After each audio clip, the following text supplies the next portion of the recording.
ஓம் சக்தி, ஓம் ஆதிபரா சக்தி, ஓம் சக்தியே, மறுவூர் அரசியே. நல்லதே நினைப்போம், நல்லது மட்டுமே நினைப்போம். சக்தி வாக்கு பிள்ளைகளுக்கு இந்த ஆதி சக்தியின் ஆசீர்வாதம் என்றுமே முழுமையாக கிடைக்கும். தெய்வம், உனக்கு சந்தோஷமான ஒரு செய்தியை தான் கொண்டு வந்திருக்கின்றேன். என் தங்கமே, உன்னை முடக்க வேண்டும் என்று பல முயற்சிகளை செய்து இன்று இந்த தாயானவளின் கட்டுக்குள் சிலர் வந்திருக்கின்றார்கள். என் பிள்ளை, அப்படியே என்னுடைய கட்டுக்குள் வந்தவர்கள் யார் என்பதை தெரிந்து கொண்டால் நிச்சயமாக நீ மனமகிழ்ச்சி அடையத்தானே செய்வாய். அந்த மனமகிழ்ச்சியை உன்னிடத்தில் இருந்து காண்பதற்காக தான் இன்று உன்னுடைய தாயானவள் உன்னை காண வந்திருக்கின்றேன். என் தங்கமே, உன்னுடைய வாழ்க்கையில் உன்னை சுற்றி சூழ்ச்சிகள் பலவிதமாக நடந்தது. சிலர் உன்னை பார்த்து பொறாமை கொண்டார்கள், சிலர் உன் மீது கண் திஷ்டியினை வைத்தார்கள். ஆனால் ஒரு சிலர் உன்னை முடக்கி அழிக்க வேண்டும் என்று நினைத்தார்கள். அவர்களுக்கு உன்னை கண்டாலே நீ இன்னமும் இருந்து கொண்டிருக்கிறாயே என்பது போன்ற ஒரு எண்ணம்.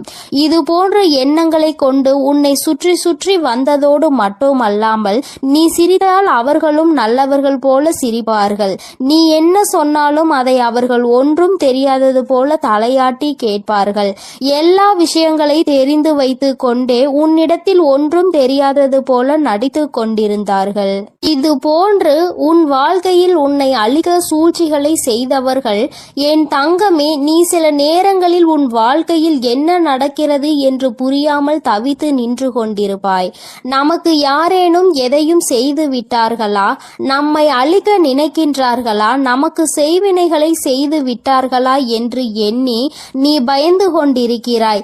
ஏனென்றால் வாழ்க்கையில் வருகின்ற பிரச்சனைகள் ஒவ்வொன்றும் அப்படி உன்னை புரட்டி எடுத்து ஒன்று போனால் அடுத்தது ஒன்று மீண்டு வர முடியாமல் நீ தவித்து நின்று கொண்டிருக்கின்றாய். பல நேரங்களில் யாரோ உன்னை முடக்கி போட்டது போல அடுத்த அடி கூட எடுத்து வைக்க முடியாமல் நீ தவித்து நின்று கொண்டிருக்கின்றாய் என் தங்கமே. ஆனால் அந்த நேரத்தில் எல்லாம் நீ இந்த தாயானவள் என்னை அழைத்து அதிலிருந்து விடுபட்டு சென்றிருக்கின்றாய். என் பிள்ளையே, இதையெல்லாம் உன் அம்மா நான் பார்த்து கொண்டிருந்தேன் அல்லவா? அப்படியானால் இதற்கு ஒரு முடிவினை நாம் கொடுத்துவிட வேண்டும் என்று நான் எண்ணிவிட்டேன். அதைதான் உன்னுடைய வாழ்க்கையில் நான் செயல்படுத்த தொடங்கினேன். அந்த நேரத்தில் தான் நான் புரிந்து கொண்டேன், இதற்கெல்லாம் காரணம் உனக்கு மிகவும் நெருக்கமானவர்கள், உன்னோடு இருக்கின்றவர்கள், உன்னோடு நல்லபடியாக பேசிக் கொண்டிருக்கின்றவர்கள் என்று. என் தங்கமே, நான் இந்த விஷயத்தை தெரிந்து கொண்ட நேரத்தில் முதலில் அவர்களை முடக்கி விடலாம் என்று நினைத்த பொழுதுதான் நான் புரிந்து கொண்டேன். அவர்கள் செய்த தவறை நாம் செய்ய வேண்டாம். எல்லோருக்கும் குடும்பம் என்ற ஒன்று இருக்கின்றது. அவர்கள் தனிப்பட்ட மனது என்ன சொல்கின்றதோ அதை செய்கின்றார்களே தவிர மற்றபடி அவர்களை சுற்றி இருப்பவர்கள் எல்லாம் அவர்களுக்கு வேண்டியவர்கள் எல்லாம் நன்றாக இருக்க வேண்டும் என்றுதான் அவர்கள் நினைக்கின்றார்கள் என்று. என் பிள்ளையே, என்னதான் இருந்தாலும் ஒருவரை நாம் பழிவாங்க வேண்டும் என்று நினைத்தாலும் அவர்களை சார்ந்து இருப்பவர்களின் வாழ்க்கையும் இதில் அடங்கி இருக்கிறது என்பதை நாம் நிச்சயமாக யோசிக்க வேண்டும். அவர்கள் நினைப்பது போல நாமும் யார் எக்கேட கெட்டு போனால் நமக்கென்ன என்று இருந்துவிடக் கூடாது அல்லவா? அதனால்தான் உன் தாயானவள் இதை பற்றி சற்று யோசிக்க வேண்டிய சூழ்நிலை வந்துவிட்டது.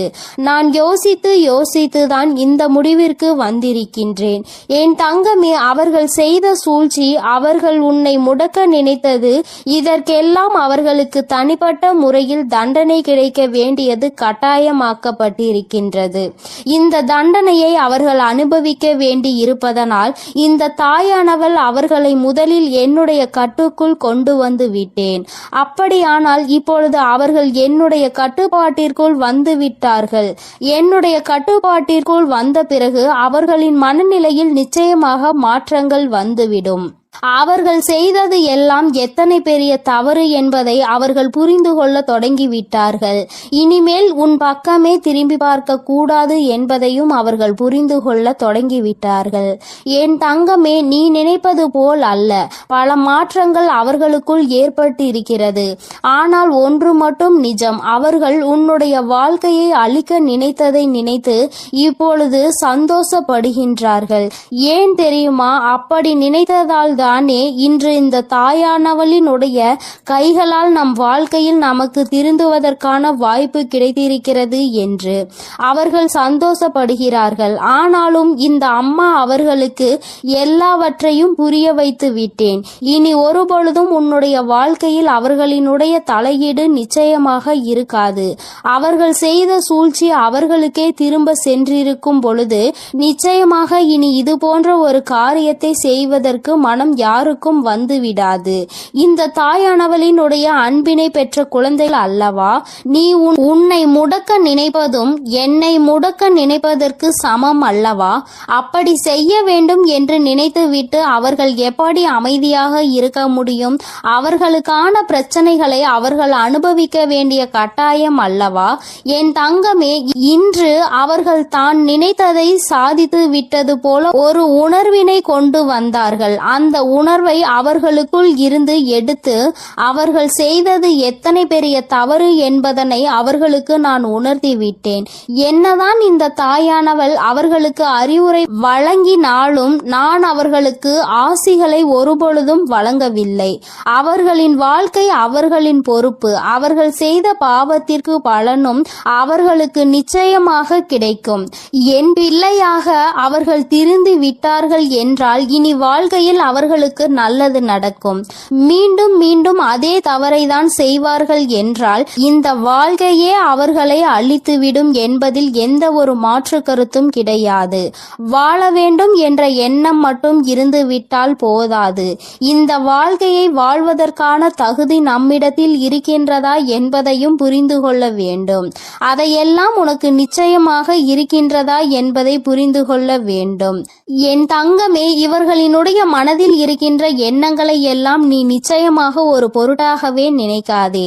அடுத்தவர்களுக்கு கெடுதல் நினைப்பது, அடுத்தவர்கள் வாழ்க்கையை முடக்க நினைப்பதும் ஒரு தொழிலா? இது போன்ற வேலையை செய்வதற்கு பதிலாக அவர்கள் வாழாமலே இருந்து விடலாம் என்றுதான் உன் அம்மா எனக்கு கோபம் வருகின்றது. என் தங்கமே, இருந்தாலும் இவர்களை சார்ந்தவர்கள் எந்த கஷ்டமும் படக்கூடாது. இவர்கள் செய்த தவறுக்கு இவர்களின் சந்ததிகள் என்ன செய்வார்கள்? ஆனாலும் இவர்கள் செய்த பாவம் அவர்களை துரத்துவதை யாராலும் நிறுத்த முடியாது. அந்த பாவத்தை நாம் தூக்கி சுமக்க வேண்டாம் என்றுதான் அம்மா சொல்கின்றேன். என் தங்கமே, நீயும் அவர்களுக்கு ஒரு விஷயத்தை செய்யும் பொழுது அது அவர்கள் குடும்பத்தை பாதிக்கிறது என்றால் அந்த பாவம் உன்னை வந்து சேர்ந்துவிடும் அல்லவா? என் தங்கமே, அவர்கள் மிகவும் நல்லவர்களாக இருக்கலாம் அல்லவா? அதனால் என் பிள்ளையே, நீ யாரையும் வஞ்சிக்காதே. யார் மனதையும் நோகடிக்கும்படி நீ பேசிவிடாதே. அவரவர்கள் செய்வதற்கான பலன்களை அவரவர்கள் அனுபவிப்பார்கள். அவரவர்கள் வாழ்க்கையில் என்ன நடக்கின்றதோ அதற்கு அவர்களே பொறுப்பெடுத்துக் கொள்வார்கள். உன் வாழ்க்கையில் உனக்கு அவர்கள் செய்ததற்கான பொறுப்பினை நான் எடுத்துக் கொள்கின்றேன். என் தங்கமே, அவர்களை திருத்தி நல்வழிப்படுத்த வேண்டியது என்னுடைய பொறுப்பு. என்னுடைய கட்டுக்குள் இன்று வந்து நின்று கண்ணீர் சிந்திக் கொண்டிருக்கின்றார்கள். அவர்கள் செய்த தவறை எண்ணி என்னிடத்தில் வருந்தி கொண்டிருக்கின்றார்கள். நம்மா, அவர்களை காப்பது நீ என்று தெரிந்திருந்தால் நான் நிச்சயமாக இது போன்ற தவறுகளை எல்லாம் செய்திருக்க மாட்டேன். தெய்வம் அவர்களுக்கு துணை நிற்கும் என்பதை அந்த நேரத்தில் நான் அறியவில்லை. இப்பொழுது எல்லா தவறையும் உணர்ந்து விட்டேன். இனி தெய்வத்தின் மீது எனக்கு நம்பிக்கை வந்துவிட்டது. தெய்வத்தின் மீதான பயமும் எனக்கு வந்துவிட்டது. அதனால் எந்த ஒரு தீங்கினையும் இனி ஒரு நாளும் செய்ய மாட்டேன் என்று அவர்கள் மனம் வருந்தி மன்னிப்பினை கேட்டு விட்டார்கள். என் தங்கமே, இனி ஒரு நாளும் நீ இதனை நினைத்து மனம் கலங்க வேண்டாம். இனி உன்னுடைய வாழ்க்கையில் எல்லாமே நீ நினைத்தது போல நடக்கும். இந்த எதிரிகள் இல்லாத, இந்த துரோகிகள் இல்லாத நிலையை உனக்கு வாழ்க்கையில் உருவாக்கி கொடுக்கும் நேரம் வந்துவிட்டது. சூழ்ச்சிகளை யார் செய்தாலும் இந்த தாயானவளின் கைகளால் அவர்களுக்கு தண்டனை நிச்சயம் என்பதை புரிந்து கொள். உடனே நீ நடக்கவில்லை என்பதற்காக மனதை தளரவிட்டு விடாதே. நிச்சயமாக அம்மா அதற்கான வேலைகளையும் அதற்கான நாளையும் குறித்து விட்டேன். மிக விரைவாகவே எல்லாம் நடக்கும் பொழுது நீ மனமகிழ்ச்சியினை நிச்சயமாக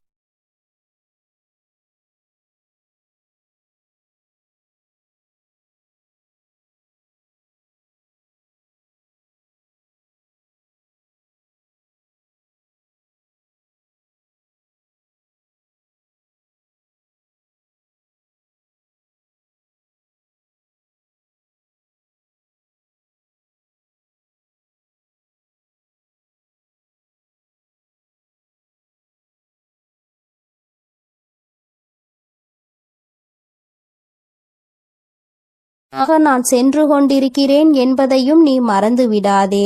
என் செல்ல குழந்தையே, இன்று உன்னுடைய தாயானவள் உன்னிடத்தில் ஒரு விஷயத்தை பேசுவதற்காக நீண்ட நேரமாக காத்து கொண்டிருக்கிறேன்.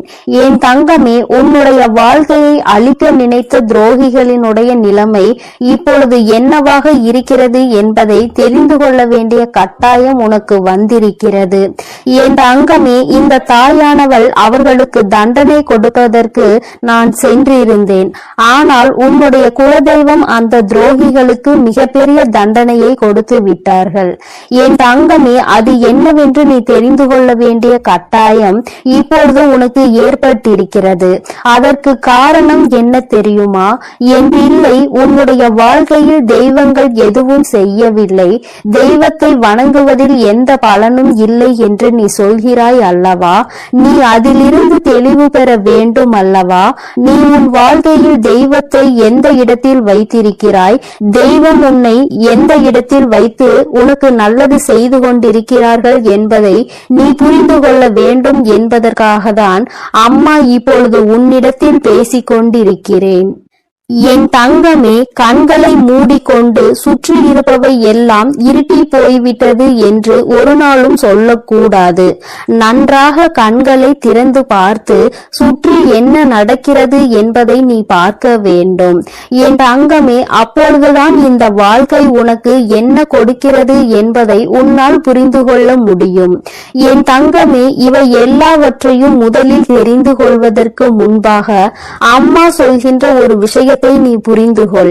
என் தங்கமே, ஒருவருக்கு உன்னை போராடி உன்னுடைய நிலைமையை நீ புரிய வைக்க வேண்டும் அல்லது உன்னுடைய சூழ்நிலையை புரிய வைக்க வேண்டும் என்ற நிலை உனக்கு வரும் என்றால், என் தங்கமே, உன்னுடைய மனதோடு சில நொடிகள் போராடி அவர்களை விட்டு நீ மறந்து விலகி செல்வது மிகவும் நல்லது. அம்மா சொல்கின்ற விஷயம் உனக்கு புரிகின்றதா? நான் உனக்கு இன்னமும் தெளிவாக சொல்ல வேண்டும் என்றால், என் தங்கமே, ஒருவரை நீ உயிராக நினைத்திருக்கிறாய். ஆனால் அவர்கள் உன் மீது தேவையில்லாமல் சந்தேகம் கொள்கிறார்கள் என்றால், என் தங்கமே, அதை பல முறை நீ புரிய வைக்க முயற்சி செய்தும் பலனளிக்கவில்லை என்றால், அந்த நேரத்தில் நீ சொல்ல வேண்டிய விஷயம் உண்மையான அன்பு என்றால் நிச்சயமாக நீ சொல்கின்ற விஷயம் புரிந்துவிடும். என் தங்கமே, அப்படி அந்த விஷயம் நீ எத்தனை முறை மன்றாடினாலும் எத்தனை போராட்டங்களை நடத்தினாலும் அவர்களுக்கு அது புரிவது இல்லை. அதனால் அந்த இடத்தில் நீ உன்னை நிரூபிப்பதற்கு பதிலாக உன்னுடைய மனதோடு சில நொடிகள் போராடி இது போன்ற வாழ்க்கை உனக்கு தேவையில்லை, இதை மறந்துவிடலாம் என்ற தைரியத்தை பெற்று விலகிவிடுவது மிகவும் நல்லது. என் பிள்ளையே, அம்மா சொல்வது இன்று வேண்டுமானால் உனக்கு கஷ்டமாக இருக்கலாம். அது எப்படி என்னுடைய வாழ்க்கையை நான் விட முடியும்? என்னதான் நினைத்தாலும் என்னதான் செய்தாலும் அவர்களை விட்டு ஒருபொழுதும் நான் விலக மாட்டேன் என்று நீ சொல்லலாம். ஆனால் என் தங்கமே, உண்மை என்னவென்று நீ புரிந்து கொள்ள வேண்டும் அல்லவா? என் தங்கமே, உன்னுடைய வாழ்க்கைதான், நான் இல்லை என்று சொல்லவில்லை. என்னாலும் போராடி கொண்டே ஒரு வாழ்க்கையை எப்படி உன்னால் கடந்து செல்ல முடியும்? என் தங்கமே, இதையெல்லாம் நீ புரிந்து கொள்ள வேண்டும். இந்த வாழ்க்கையில் இதையெல்லாம் நீ கட்டாயமாக தெரிந்து கொள்ள வேண்டும். எல்லாவற்றையும் கடந்து நீ வாழ வேண்டும். ஓரிடத்திலேயே முடங்கி கிடக்க கூடாது. ஒருவருக்காக உன்னுடைய ஒட்டுமொத்த வாழ்க்கையையும் நீ வீணடித்து விடக் கூடாது என்றுதான் அம்மா உனக்கு சொல்கிறேன். சரி, இதை நீ புரிந்து கொண்டால் உனக்கு நல்லது. என் தங்கமே, இப்பொழுது நான் உன் வாழ்க்கையில் உனக்கு துரோகங்களை செய்தவர்களின் நிலை என்னவாக இருக்கிறது என்றும் உனக்கு சொல்கிறேன். அதனை நீ கேள். உன்னுடைய குலதெய்வம் அவர்களுக்கு என்ன தண்டனை கொடுத்தார்கள் என்பதையும் சொல்கிறேன். என் தங்கமே, உனக்கு காயங்களை கொடுத்தவர்கள் உனக்கு மிகவும் நெருக்கமானவர்கள், உன்னுடைய குடும்பத்தில் ஒருவர். என் தங்கமே, உன்னுடைய குலதெய்வம் முன் வந்து அவர்களுக்கு தண்டனை கொடுத்ததற்கு காரணம் அவர்களும் அவருடைய குலப்பிள்ளை அல்லவா? தன்னுடைய பிள்ளைகள் நல்லது செய்தால் சந்தோஷப்படுபவர்கள் தன்னுடைய பிள்ளை தவறு செய்தாலும் அதனை நிச்சயமாக தட்டி கேட்டு விடுவார்கள் என்பதில் எந்த ஒரு மாற்றமும் கிடையாது. என் தங்கமே, இப்பொழுது உன் வாழ்க்கையில் அதுதான் நடந்திருக்கிறது. உன்னுடைய குலதெய்வம் அவர்களுக்கு கொடுத்திருக்கிற தண்டனை எதிரிக்கு கூட வரக்கூடாது என்று நான் சொல்லி முடித்ததும் நீ நிச்சயமாக நினைப்பாய். ஏனென்றால் அவர்களுக்கு கொடுத்த தண்டனை அப்பேற்பட்ட தண்டனை. என் தங்கமே, குலத்தில் இருந்து கொண்டு எல்லோருமே ஒரே உறவாக இருந்து கொண்டு தன்னுடைய குலத்தில் இருக்கின்ற மற்றவர்களுக்கு காயத்தை கொடுப்பது நியாயமற்றது. இதையெல்லாம் கேட்பதற்கு யாரும் இல்லை என்று அவர்கள் நினைத்து விட்டார்களா? இந்த குலதெய்வம் எதற்காக இருக்கின்றார்கள் என்பதை புரிந்து கொள்ளாமல் அவர்களுடைய ஆட்டம் அதிகமாகி விட்டது. இந்த ஆட்டத்தை நான் இப்பொழுது நிறுத்தவில்லை என்றால் இனி அவர்களை யாராலும் கட்டுப்படுத்த முடியாது. இதற்கு இவர்களுக்கு நான் கொடுக்கக்கூடிய தண்டனை அவர்கள் காலத்திற்கும் மறக்க முடியாத தண்டனையாக இருக்க வேண்டும். அதற்காக அவர்கள் செய்த விஷயம் என்ன தெரியுமா? அங்கே அவர்கள் உன்னுடைய துரோகியாக இருப்பவர்களுக்கு கொடுத்த தண்டனை அவர்கள் எப்பொழுது வேண்டுமானாலும் குலதெய்வத்தின் சன்னதிக்கு வரலாம், குலதெய்வத்தை வணங்கலாம், குலதெய்வத்திடம் என்ன வேண்டுமானாலும் கேட்கலாம். உன்னுடைய குலதெய்வம் ஒருபொழுதும் அவர்களினுடைய வேண்டுதல்களை செவி கொடுத்து கேட்க மாட்டார்கள். இவர்கள் என்ன சொல்ல வருகிறார்கள் என்பதை கூட திரும்பி பார்க்க மாட்டார்கள். அவர்களின் கண்ணீரை துடைக்க ஒரு நாளும் வரமாட்டார்கள். இப்படி ஒரு பிள்ளை தனக்கு இருந்ததையே அவர்கள் மறந்து விட்டார்கள். அவர்கள் முன்னால் வந்து நின்றால் கூட அவர்களால் குலதெய்வத்தால் அவர்களை உணர முடியாது. அந்த அளவிற்கு அவர்களுக்கு தண்டனையை அவர்கள் கொடுத்து விட்டார்கள். குலதெய்வம் கொடுத்த தண்டனை தன்னுடைய குலப்பிள்ளை என்ற அந்தஸ்தை தன்னிடம் இருந்து அவர்கள் பறித்து விட்டார்கள். நீ இனிமேல் என்னுடைய குழந்தை இல்லை, நான் உன்னுடைய குலதெய்வம் இல்லை என்று சொல்லி அவர்களுக்கு மிகப்பெரிய தண்டனையை கொடுத்து விட்டார்கள். என் தங்கமே, இப்பொழுது நீ நினைக்கலாம், அம்மா இவர்களுக்கு இந்த தண்டனையை குலதெய்வம் கொடுக்கிறார் என்பதை இவர்கள் எப்படி புரிந்து கொள்வார்கள், இதனை எப்படி அவர்கள் உணர்ந்து கொள்வார்கள் என்று நீ நினைக்கிறாய் அல்லவா? நிச்சயமாக ஒரு நாள் அவர்கள் புரிந்து கொள்வார்கள். எப்பொழுது தெரியுமா? வாழ்க்கையில் அதிக அடிபட்டு வாழ்க்கையில் மிகுந்த வேதனைப்பட்டு இனிமேல் எதுவுமே இல்லை என்கின்ற நிலை வந்துவிட்ட பிறகு அவர்கள் இதனை புரிந்து கொள்வார்கள். அப்பொழுது அவர்கள் தன்னுடைய ஜாதகத்தை எடுத்துக்கொண்டு போய் ஜோசியரிடம் சென்று பார்ப்பார்கள். அன்று அங்கு கிடைக்க போகின்ற பதில் என்ன தெரியுமா?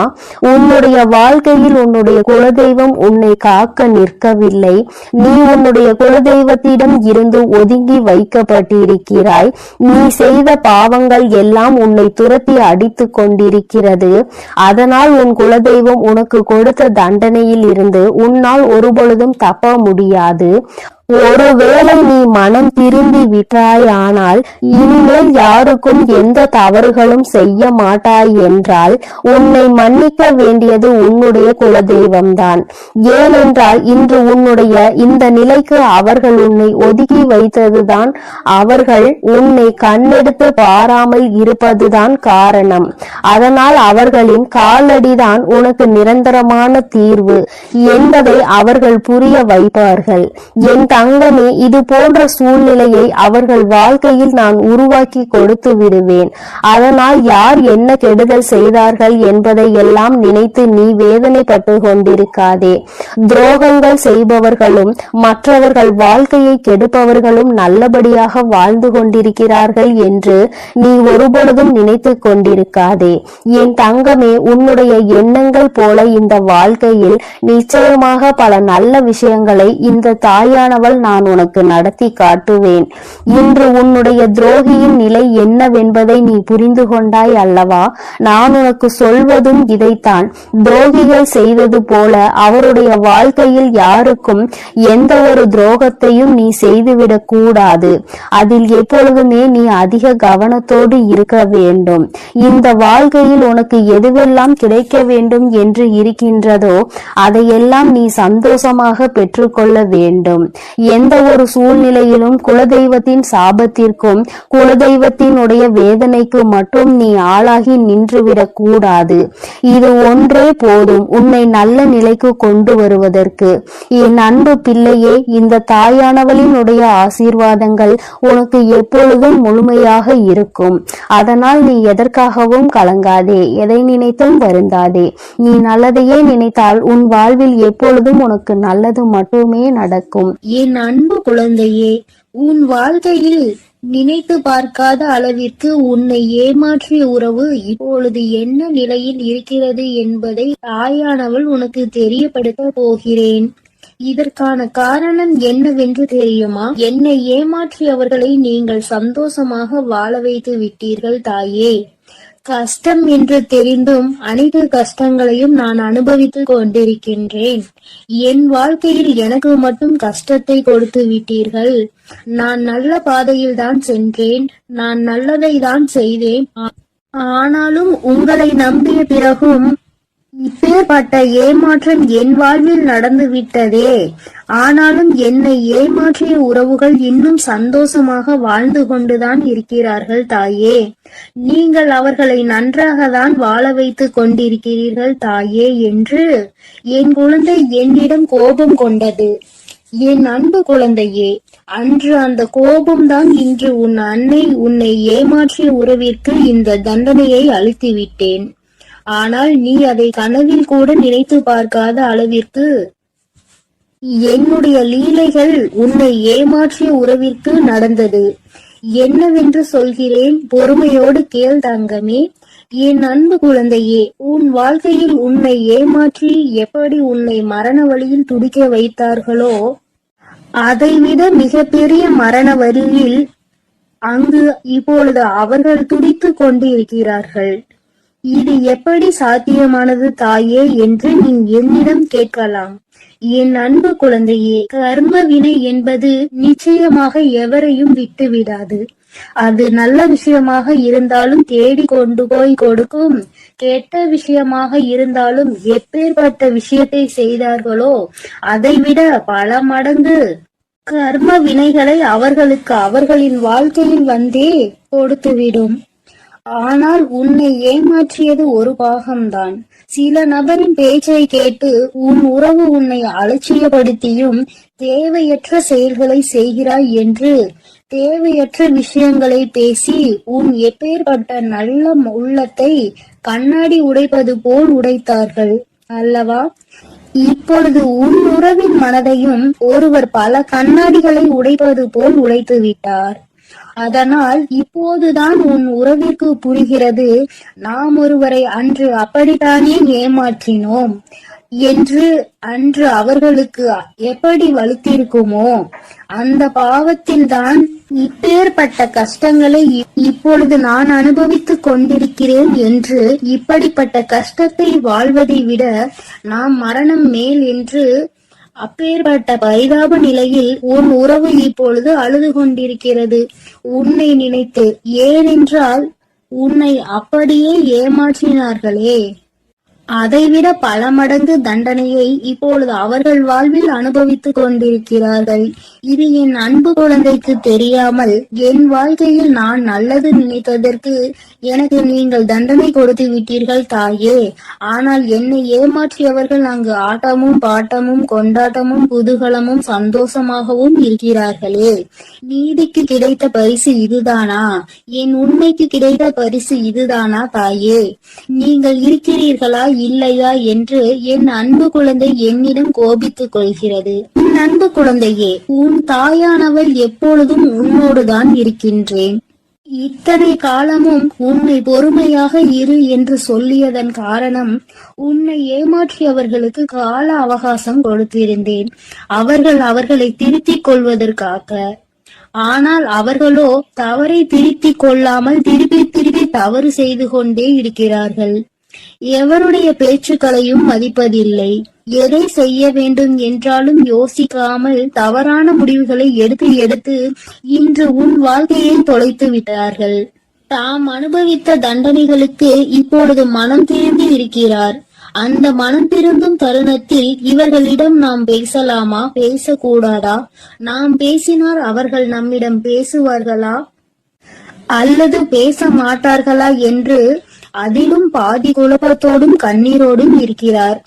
உன்னை ஏமாற்றிய உறவுகள், ஆனால் என் அன்பு குழந்தையே, உன்னை ஏமாற்றிய உறவுகள் இப்பொழுது மனம் திரும்பி வாழ்க்கையில் எது உண்மையான உறவு, எது பொய்யான உறவு என்று சிந்தித்துக் கொண்டிருக்கிறார்கள். ஆனால் அவர் அடுத்து பேசக்கூட நேரிடும். உன்னோடு சேர்ந்து வாழ வேண்டும் என்று சொல்வதற்கு கூட அதிக வாய்ப்புகள் உண்டு. அதனால் இப்பொழுது நீ என்ன முடிவு எடுக்கப் போகிறாய் என்று உன் கரங்களிலே நான் அதை விட்டுவிடுகிறேன். என்னிடம் சொல்ல வேண்டிய விடயங்களை உன்னுடைய பிரார்த்தனைகளில் வை. அதற்கான பதிலை கூடிய விரைவில் நான் உனக்கு கொடுப்பேன். எது வேண்டுமானாலும், என்ன வேண்டுமானாலும் உன் அன்னையிடம் உன் மனதில் பட்டதை அப்படியே சொல்லிவிடு. அதற்கான பதிலை உன் தாய் நாளையே கொடுக்கிறேன். என் தங்க பிள்ளையே, கூடிய விரைவில் என் கையில் இருந்து மிகப்பெரிய விஷயத்தை நீ பெறப்போகிறாய். உன்னுடைய கண்ணீர் அனைத்தும் ஆனந்த கண்ணீராய் மாறப்போகிறது. அதனால் தைரியமாக இரு. கூடிய விரைவில் அனைத்தும் நல்லதாக நடக்கும். என் தங்க பிள்ளையே, சில உறவுகளால் பல கஷ்டங்களையும் பல கண்ணீரையும் சிந்திவிட்டாய். இனிமேல் தைரியமாக இரு. உன் கண்ணீருக்கு பலனை நான் கொடுக்கிறேன். ஒவ்வொரு தருணமும் மாற்றம் உண்டாகும். உன் வாழ்க்கையில் மகிழ்ச்சியும் உண்டாகும். நீ எதை நினைத்தும் நீ கலங்க வேண்டாம். அவர்கள் அப்படி உன்னிடத்தில் வந்தால் நீ என்ன செய்ய வேண்டுமோ அதை நீ யோசித்து, ஒரு முறைக்கு 100 முறை யோசித்து செயல்படு. ஐயோ, நம் உறவு நம்மிடத்தில் வந்து விட்டார்களே என்று உடனே அவர்கள் சொல்வதை எல்லாம் கேட்டு மீண்டும் கண்ணீர் வடிக்க ஆரம்பித்து விடாதே. ஏனென்றால் அவர்கள் உன்னை முழுமையாக ஏற்றுக்கொண்டாலும் முழுமையாக திரிந்து விட்டார்களா என்பது நீ அவர்களோடு பழகும் போதுதான் உனக்கு புரியும். உனக்கு என்ன வேண்டுமானாலும் உன்னுடைய பிரார்த்தனையில் வை. உனக்கு என்ன கேள்வி கேட்க வேண்டுமானாலும் உன்னுடைய பிரார்த்தனையில் வை. அதற்கு எப்பொழுதும் பதில் கொடுக்க நான் தயாராக இருக்கிறேன். நான் உன்னோடுதான் இருக்கிறேன். உன் அருகிலேயே தான் இருக்கிறேன். இனி நீ எதை நினைத்தும் கலங்க வேண்டாம். எதற்காகவும் வருந்த வேண்டாம். நல்லதே நினை. உன் வாழ்வில் எப்பொழுதும் உனக்கு நல்லது மட்டுமே நடக்கும். என் அன்பு பிள்ளையே, இதுவரை நீ அழுது கொண்டிருந்த நாட்கள் எல்லாம் முடிந்து விட்டது. இனி வரப்போகும் நாட்கள் உனக்கு நல்லதாகவே அமையும். ஓம் சக்தி, ஓம் ஆதிபரா சக்தி, ஓம் சக்தி, ஓம் ஆதிபரா சக்தி, ஓம் சக்தி, ஓம் ஆதிபரா சக்தி, ஓம் சக்தி, ஓம் ஆதிபரா சக்தி. ஓம் ஸ்ரீ வராஹிதாயே போற்றி போற்றி, ஓம் ஸ்ரீ வராஹிதாயே போற்றி போற்றி. பஞ்சமியின் நாயகியே போற்றி போற்றி, சிம்ம வாகினியே போற்றி போற்றி. என் அன்பு பிள்ளையே, உன்னுடைய தாயானவள் எப்பொழுதும் உன்னுடனே இருந்து உனக்கான அனைத்தையும் நான் சரி செய்து கொடுவேன் என்ற நம்பிக்கையோடு நீ இருந்தால் போதும். உனக்கு கஷ்டம் வரும் நேரங்களிலெல்லாம் என்னுடைய நாமத்தை நீ உறக்கச் சொல்லிக் கொண்டே இரு. இந்த தாயை மீறிய சக்தி உன்னுடைய வாழ்க்கையில் எதுவும் கிடையாது. என்னுடைய நாமத்தை நீ சொல்லிக்கொண்டே இருப்பாயானால் உன்னை நெருங்குகின்ற ஆபத்து வந்த வழி தெரியாமல் பறந்து போகும் என்பதை நீ நினைவில் வைத்துக்கொள். என் தங்கமே, உன்னுடைய தாயானவள் எப்பொழுதும் உன்னோடுதான் இருக்கிறேன். அதனால் நீ எதற்காகவும் கலங்க வேண்டாம். எதை நினைத்தும் பயப்பட வேண்டாம். நான் உன்னோடு இருக்கிறேன் என்பதை நினைவில் வைத்துக்கொண்டு நீ உன்னுடைய நாட்களை என் அன்பு குழந்தைக்கு இந்த ஆதிபரா சக்தியின் அன்பும் ஆசீர்வாதமும் முழுவதுமாக கிடைக்கும். ஓம் சக்தி, ஓம் ஆதிபரா சக்தி.